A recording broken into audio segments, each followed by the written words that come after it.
Doorbell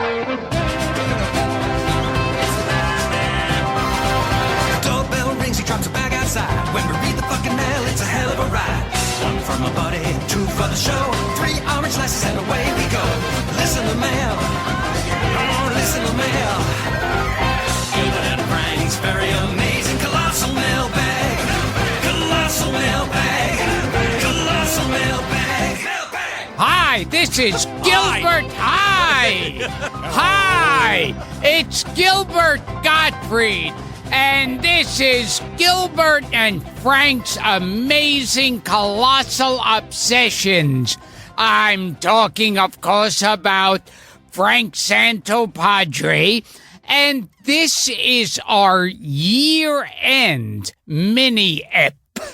I'm exhausted already. Yeah, yes. You want to introduce who's in the room? Okay. There's, This is a quiz. Dara Gottfried, no relation. And there's Welcome, Dara. Frank Verderosa. Frank's here. Hello. And our trusted researcher. See if Gilbert can do it.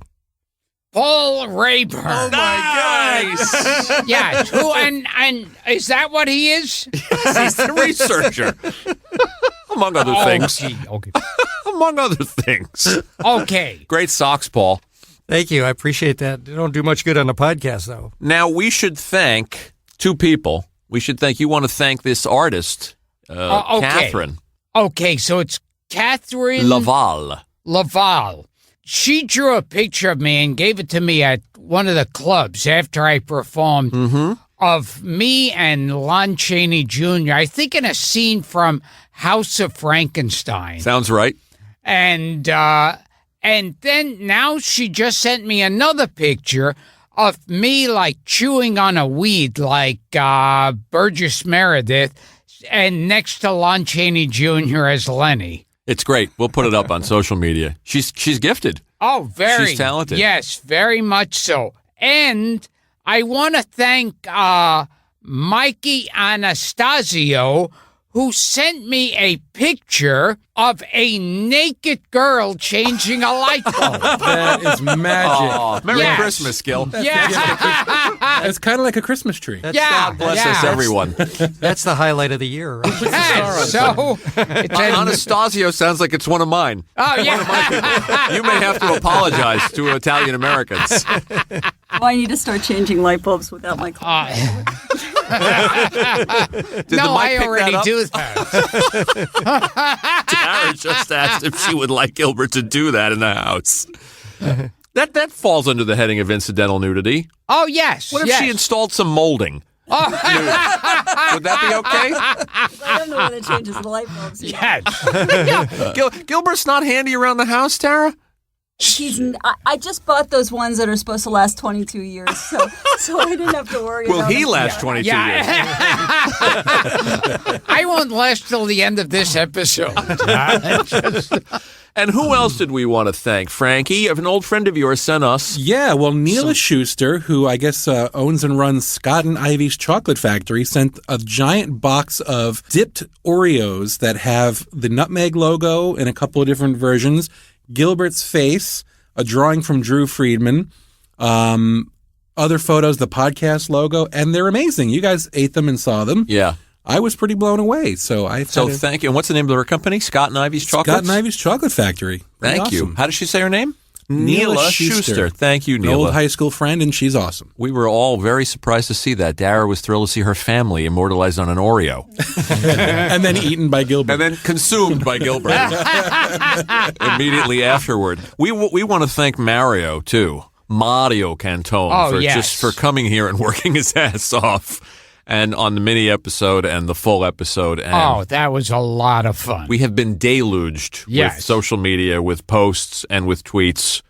And people loved you guys doing Baby It's Cold Outside. Oh, yes. With the post-stroke Betty Davis. He did the post-stroke Betty Davis. I did Tony Curtis. People said you sounded like Bernie Sanders. That's what I was going to say. Yeah. Well, yeah, there were a couple of people who thought, oh, he's doing Bernie Sanders.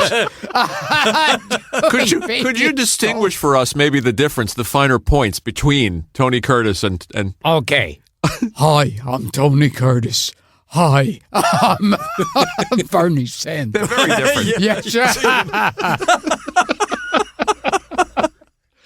All right. So we're going to read some tweets here for the end of the year. A lot of them are about Mario's episode, all kinds of different things. Oh, I also want to thank all these people who've done Photoshop through the years. Yes. Through the year, through 2016. There's another one. This is the second one of you as Buddy Hackett on your deathbed. Oh, yes. Drinking the malted. This is the second person who's done this. Really fantastic. Steve Hanna. We have to thank all the people who do this art that just continues to amaze me, that people do this stuff and have the time to send us art and bring us things at shows. There was who is it who put up a clip of Paul Lynde singing, but they dubbed in my voice. Yeah, we have to Kids. Yeah, that was great. Oh, the Bye Bye Birdie song. Oh, yes. We have to, whoever that is, whichever listener that was, please let us know. Identify yourself. That was great. I'm constantly impressed by the great lengths the fans go to putting these things together. Yeah, it's nice. Very nice. It means a lot, I think. It really does. And I went to see Mario last night at the Cutting Room, and he honored us by doing Betty Davis, post-stroke Betty Davis, with his husband Jerry doing "Baby It's Cold Outside." So here are a couple of tweets of various things. Mario, Shane Simon says, "I am not worthy of this episode. Mario and Gil need to do a singing tour." So you had said, yes, the Jew and the Jew and the fag. What do you think? It's Mario's. Ken McKenna wants to know, how many times has Gilbert paid homage to a strawberry milkshake as Buddy Hackett on the show? Do we have a number? Someone out there's got to count them up. I haven't been keeping score. I'm sure. It's more than 2. Let's see. Big Daddy wants us to know that Pix 11 is exclusively airing the long-lost original Yule log from 1966. Oh, my God. This year, which will be fun. 50-year-old log. Yeah. Has anyone seen the replacement for the Yule log that someone put up? No, what is It's it? the scene of Darth Vader burning from like one of the episodes. And that's they just looped it, and that's this year's Yule log. Codename Gary7 writes, Will Jordan, so professional, a great historian and teacher. He may have missed his calling. If so, I'm glad he did. Will Jordan episode, very popular. Oh, yeah. Episode. Yeah, he was a lot of fun, Will. Buddy Spencer wants to know if Gilbert remembers the movie Dementia 13, which I think Francis Coppola made. Now, and I don't remember it that well. Slasher movie with William Campbell. And do you know these actors? Are you afraid of death by drowning? Have you ever attempted suicide? Have you thought about committing murder? These are some of the questions you will be asked in the unprecedented D13 test. You don't know this film? No, I remember it coming out. I remember that Coppola was the creator, but I don't even know if I've ever seen it. Gareth McKibben writes, "Hey, you guys say oranges, I say tangerines." What could that be? I don't know. Philip, we should say Gilbert just asked Burt Ward about about the Cesar Romero story, and I wish you could have seen his face, folks. Yeah, Burt Ward looked like, I thought, this could be the end of this interview. He's going to run out of the room. Philip Armstrong, I feel like I'm preaching to the choir, but how about John Saxon? Oh, my John God, Saxon. yes. Heard you mention Time Tunnel, and he was in that, plus lots more. Lots of people talking about the Betty Davis and Tony Curtis. Did you and Gilbert, Ken McKenna wants to know, did you guys ever see Batman versus Gilligan's Island on Family Feud? No. With Vincent Price. Did you guys know that existed? No. It's up there. Now, is Don Gordon still alive? I think he might be. Don Gordon, who everybody mistook for John Saxon. Yeah, I could never tell the two of them apart.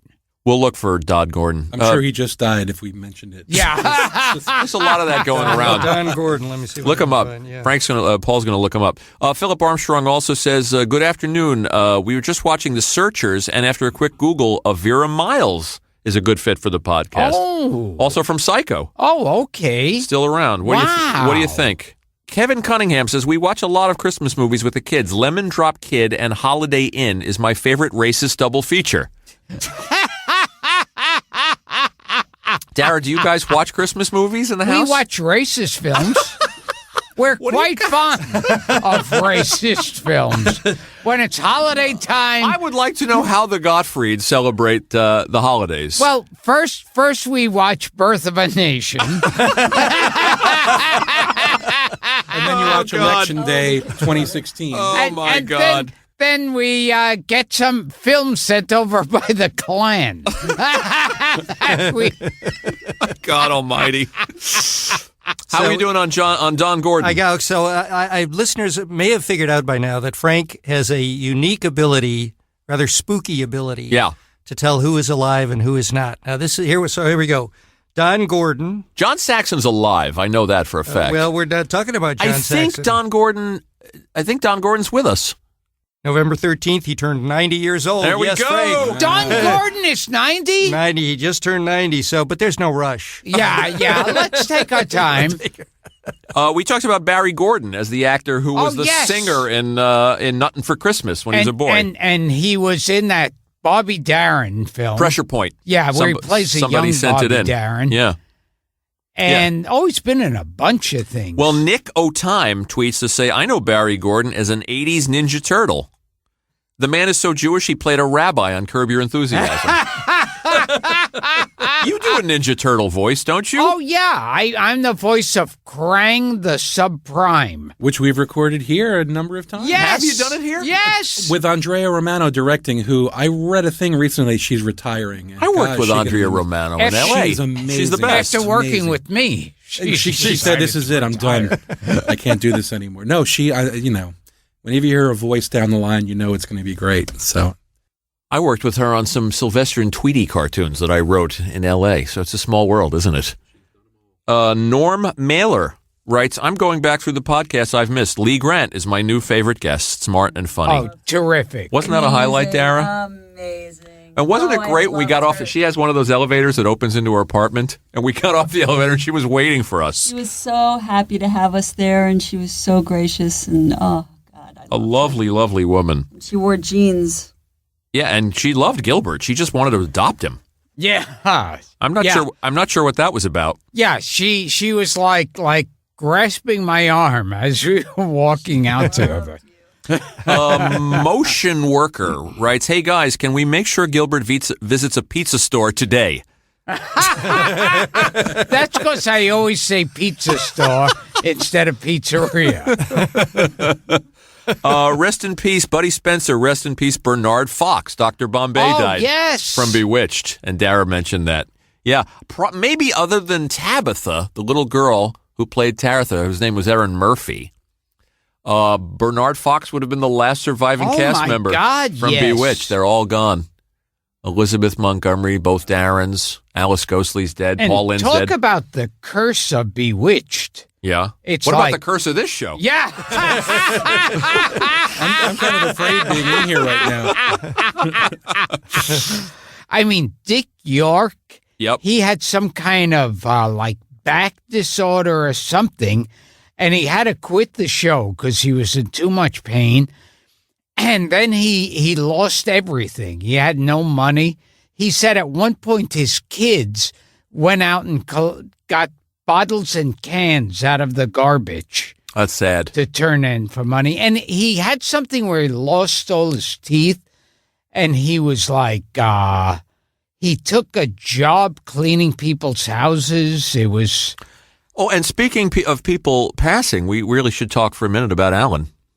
Alan Thicke. About our friend Alan Thicke, and you and Dara worked with him on Wife Swap. And Dara, you posted something very touching about him. What did you call him? Your fake husband? My fake husband. Yeah. He was. Yeah. And but he actually had sex with her. See, that's the difference. Although Tanya held out on you, right?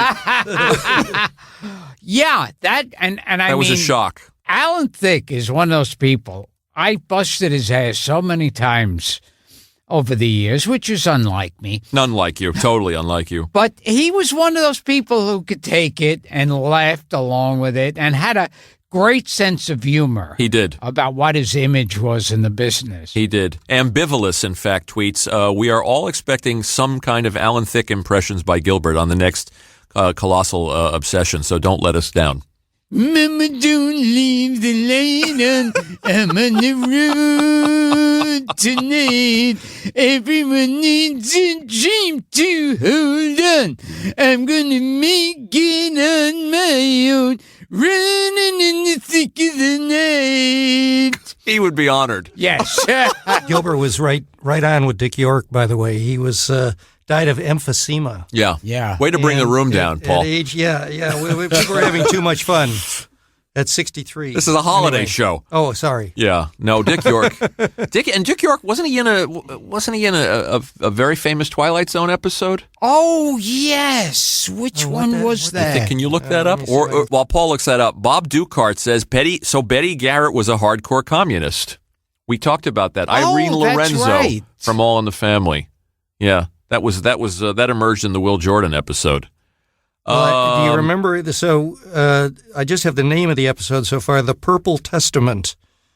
A penny for your thoughts. Yep, that's the one. I don't remember what was. Tell us that the one? plot. I don't have the plot. I think in that episode he's married to a witch. Nicely done. And he goes, Samantha. The story of a man who can forecast death. Yeah, yes, that's the one in the army. Yes. That's it. Yeah, World War II. He sees a Lieutenant glow. serving in World War II. He sees a glow around people. Another great Christmas episode, Big Daddy, again, with Mario Cantone. But can Gilbert please cover more Rankin Bass songs? You have any in you? Well, I don't want to kill my voice.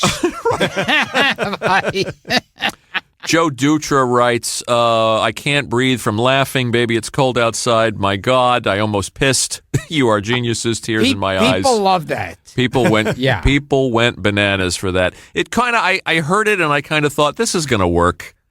And boy, you guys ran with that. And the other one was good too. The Santa Claus was coming to town when you were yes. You had to be Peter Lorre and Paul Lynn.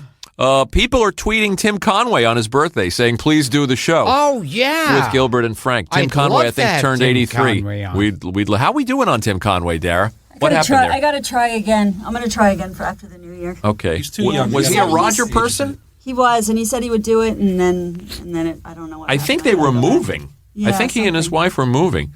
Empty City Squares, that's our friend John Fodiatis, who says... the Mario Cantone episode is right up there with the last 15 minutes of the Steve Cox episode. Oh. I think Gilbert knows what they're talking about.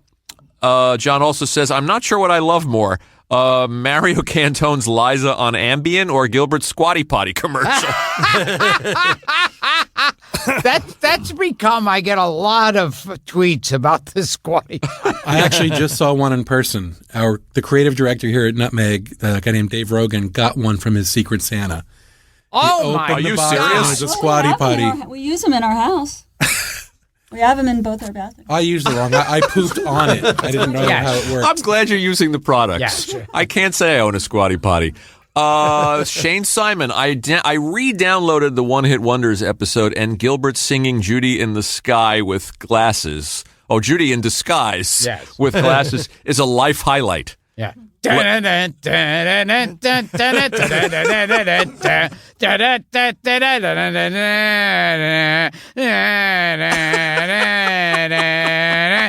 Judy in Disguise.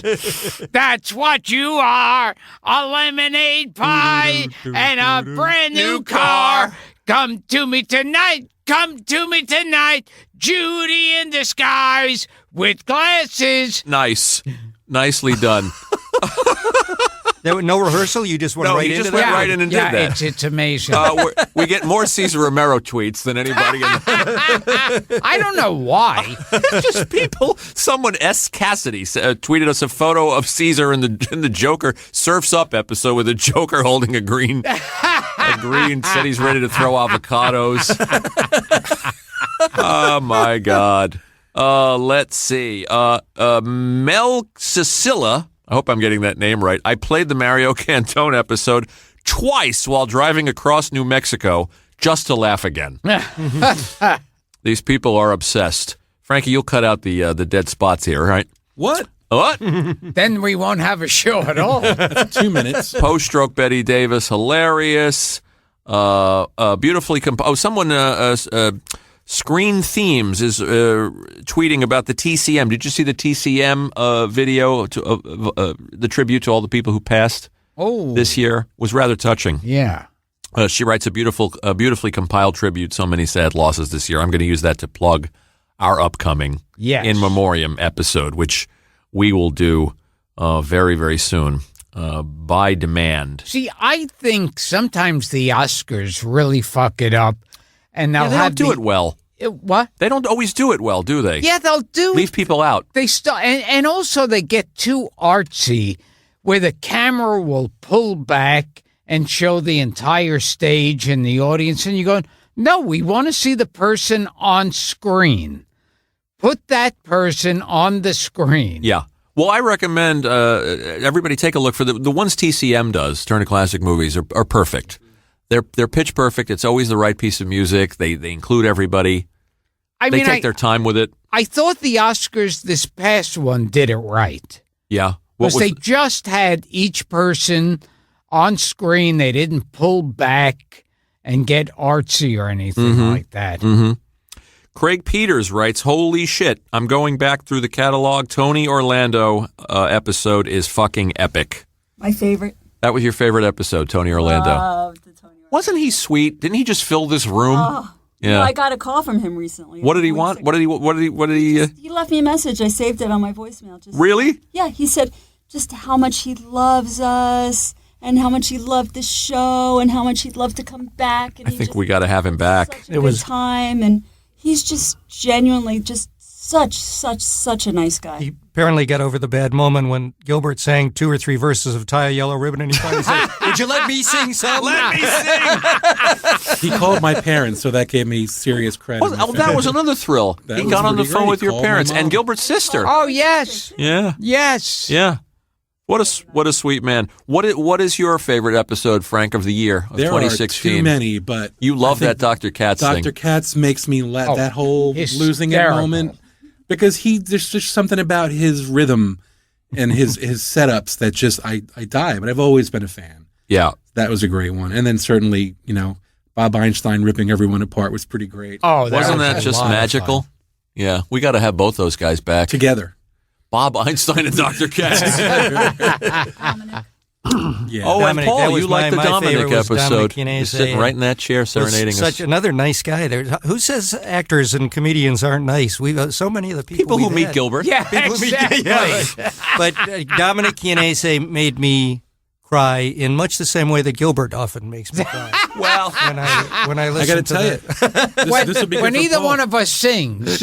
A friend of ours who plays in Dominic Chianese's band, when the band is performing, said they're talking about getting everyone together again for shows. So we'll have to all go see him play. Yeah. He's the sweetest man. Spalding writes, just finished up all your episodes of Real Gilbert. Somebody went through every episode. 134 we're up to? Some crazy number?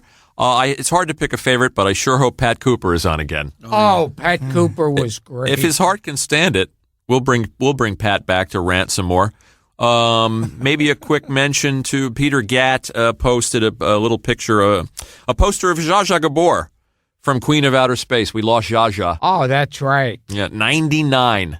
How many of her 8 husbands survived her? Was she married 8 times? I think so. I think she was married to a Hilton. Yep, Conrad right. Hilton. Was she married to Conrad Hilton? Yep.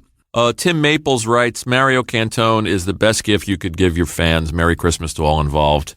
That was I'll tell you, he brought it. He always does. I can't watch Rudolph anymore, though. It's going to change. Well, me. yeah. This Big Daddy's writing here. I will never look at Comet the same way again. He is the evil gym teacher. A highlight was you guys singing The Island of Misfit Toys. And you surprised me that you know the lyrics. They just come out of you. Big Daddy also says he's producer of the month, so we're giving him a lot of airtime here. Mathau as the boss elf and Brando as Hermie. I snorted my morning coffee. That was fun, you guys together. Lots of laughs this week. People are sending their own novelty songs. Again, Madam, I'm Adam, also known as Peeps Gelato. Any chance Tim Conway is on your guest list? I got to get to that right away. We got to get to Tim Conway. We're chasing him. Hey, listen, we got some people that we wear them out. We wear them down. Burt Ward took some doing, and we got him. Let's see. I have a question, Buddy Spencer. Do any of you remember a comedy team named Rogers and Rogers? No, I saw that on the one. Mike Douglas show. We got to put that out. Rogers and Rogers. Unless you want to look that up, Paul. Oh, you know who we have to I hope get? Timmy Rogers was. Oh, yeah. How do they spell Rogers? Yeah. Rogers With just the D or plain without the without D? the D. Oh, Without you the know D. who we have to get who's still alive? Who's that? Tony Sandler. Oh, From Sandler and Young. Oh, that has to happen. Yeah. That has to happen. Oh, when those saints come marching in, exulta de Lord. All right, one or two last tweets, and we will. So Tony Sandler and Papillon Susu, please Who get was- in touch with what us. What was Young's first name? The other partner, was it Ralph Young? I think Tony it was Sandler and Ralph Young. Yes. Our friend Quinn Sutherland, Mario Cantone Shelley Winter's impression is genius. That was fun. Let's see. And we'll go out on this one. Reporter X. This is an odd one. And maybe we can have Paul research this. Do you or Gil remember a $1 million movie that had nearly full frontal stripping, a stripper stripping out of a bear or gorilla suit? That doesn't fall into your category of although I could get into it. I am starting to get an erection. That's casual animal nudity. Yes. Do you want to plug do you want to plug anything? This is going to air when? Next? I'd like to plug Scarlett Johansson. Yes, we've established that in previous episodes. Any upcoming dates? Yeah, Zanies in Nashville. Okay. Anybody else? I'm also in that documentary Life Animated. Yeah, what's the latest with that? I have no idea. It could be nominated for an Academy Award. Could January be. 24th, we find out. If They it's announced the nominated. nominations on January They 24th. took 15 documentaries out of like 150 or something, and it made that list. And now they narrow it down to 5. Wow. Fingers crossed for Ron Suskind Yep. They're great. and Owen. They are lovely people. Yeah. Yeah. All right, so we'll go out on this, and we'll I got Rogers and Rogers. hit me, brother. It's a law firm in the East Bronx. Okay, great. Oh, and Mike Douglas was hard up for guests. You didn't find the comedy group of Rogers and I couldn't Rogers? find the comedy Oh, this guy had a dream. This guy dreamt it. and since I'm used to promoting this, I also have a podcast called Gilbert Gottfried's Amazing Colossal Podcast. I love that sidekick. Yeah. Well, then this conversation's over. He doesn't get enough credit.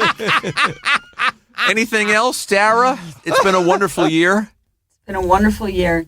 A lot of fun, a lot of laughs. and we are on the move. More on that later. Frankie, any last thoughts? Happy New Year, everybody. You've been And indispensable Paul, this year. would you like to say, there's no need to fear, underdog is here? I would like to say something, but as usual, I'm not prepared for the show, so I have nothing to say. What is the name of the book again, Paul? The game. He had to think about the title of his own book. Game Theory Parenting. Fantastic. The game, isn't it? The Game Theory Guide Game to Theory's Parenting? Guide to Parenting. Jesus, I know the title of his book better than he does. I said I wasn't prepared. I lied. I'm going to take us out on one last tweet. Gilbert, you'll love this one. This is from Anthony and Carreri, and he says, "Boy, nothing says Christmas like James Mason getting anal."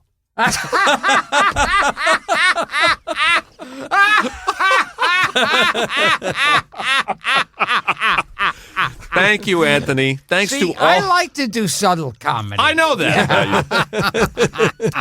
You want to take us out as James Mason and wish everybody a happy New Year, or any impression of your choice? Yes, hello, it's James Mason. And I would like to thank you for listening to Gilbert and Frank's Amazing Colossal Obsessions.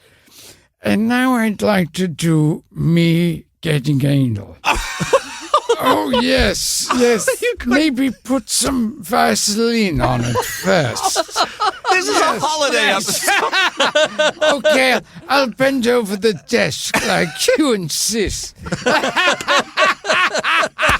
We want to thank everybody for their tweets, and we will make good on our promise to do a Facebook viewer mail episode. Everybody says, why Twitter?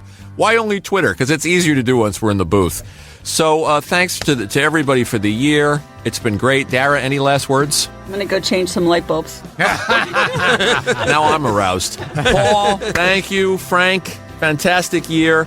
We'll see you guys in 2017. If you want to know about Papillon Susu or Lon Chaney Jr., it's something we're used to.